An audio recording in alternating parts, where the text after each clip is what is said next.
Okay, in this video, I'm going to show you how to order UV DTF on my website, creativeimpressions.co. First, you're going to go to www.creativeimpressions.co.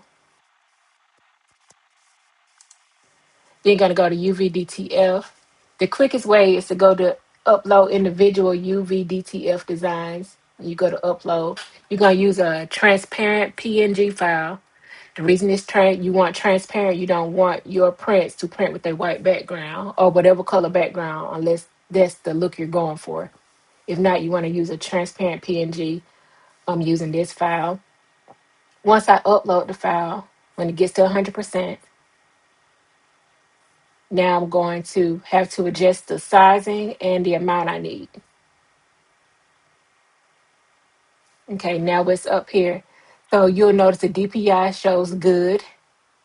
I'm changing the size and the amount I want. And if I wanted this file again, I would hit duplicate. But I want to add a different file so I can have a different UV DTF sticker. So I go to upload design and find my second design, my second file.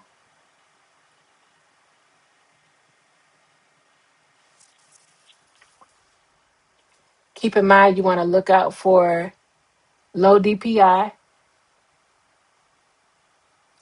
And if it tells you it has a background or whatever, we're going to look at the quality. And also check your files before you upload. Because once you upload and you put it in your cart, you're saying that you pretty much know what you're doing and you're ordering the correct size and amount that you need with the right files.